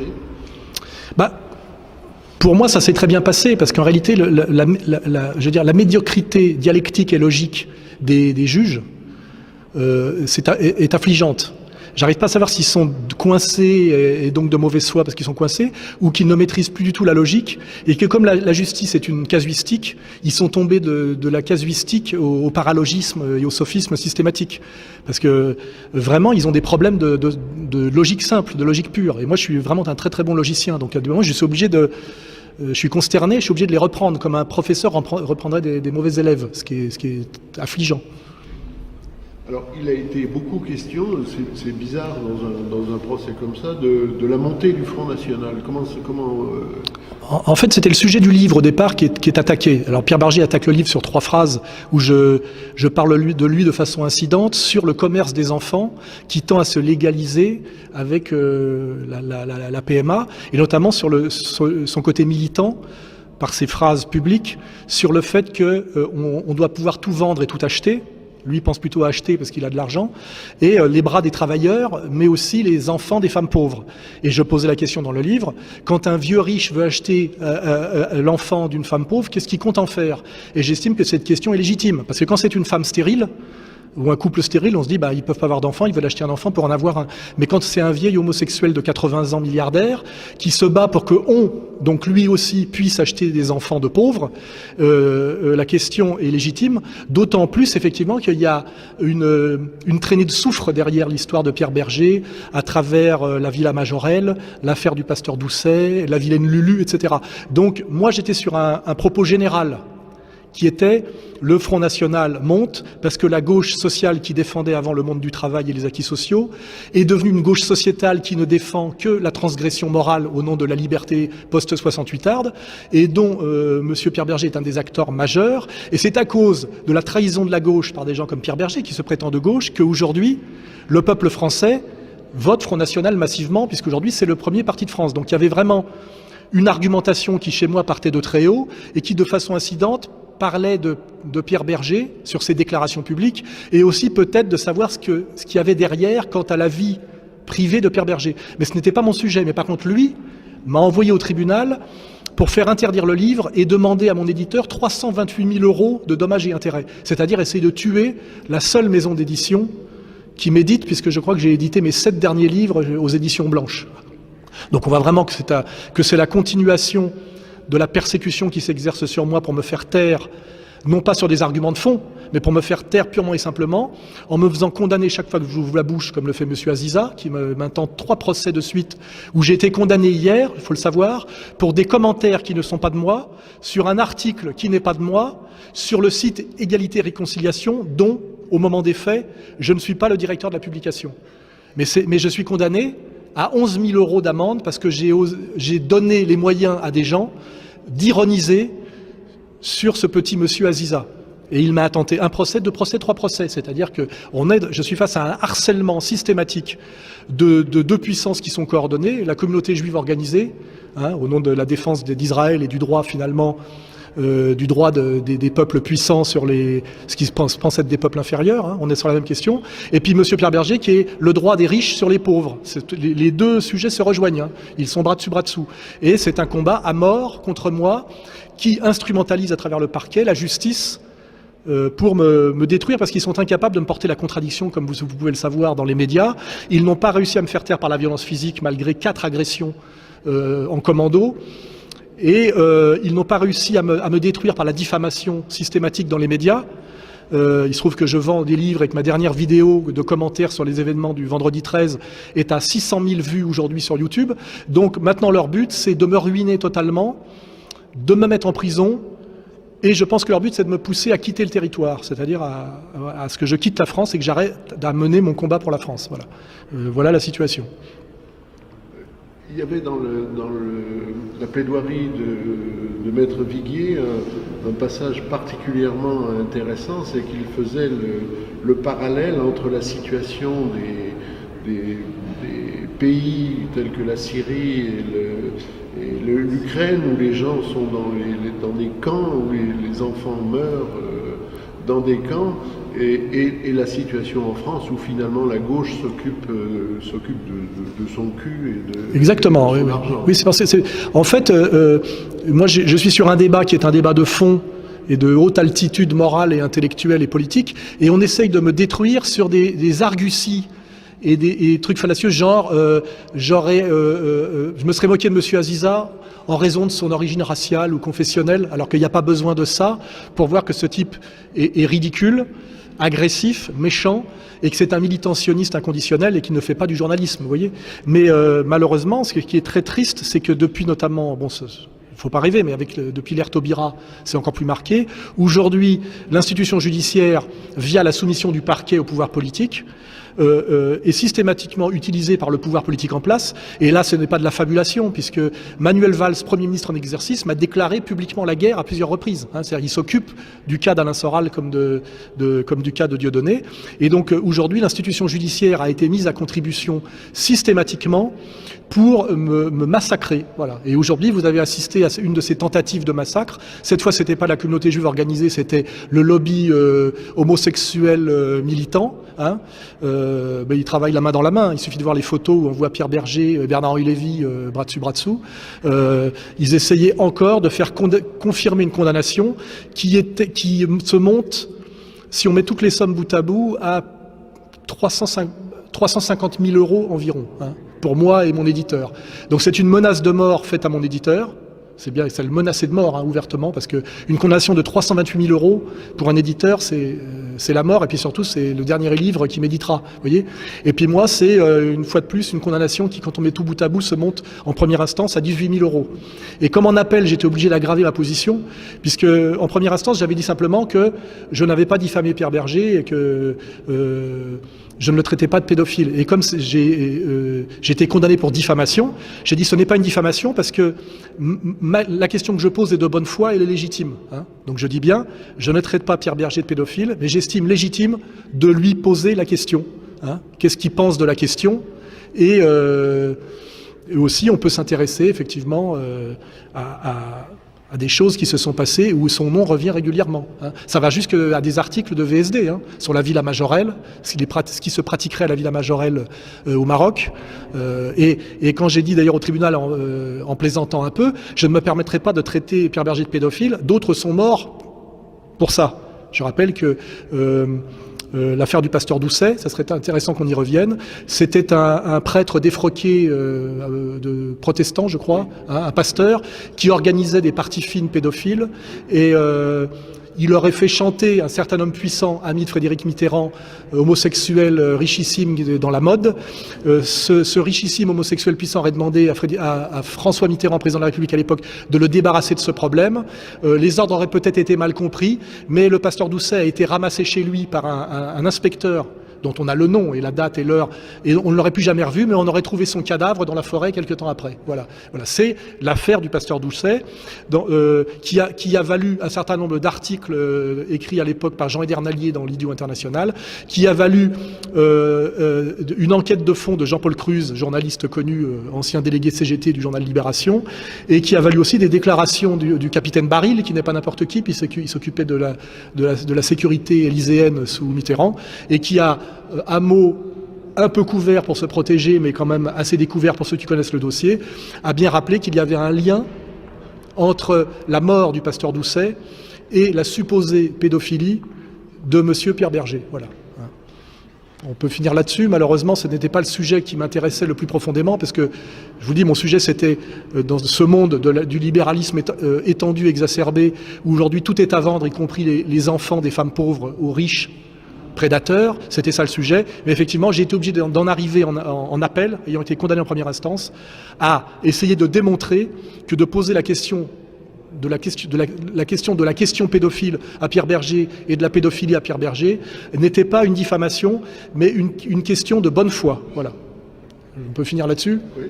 Merci à vous de me suivre régulièrement et de vous déplacer, sachant qu'effectivement, ce qui est triste, on ne peut pas filmer les audiences au tribunal.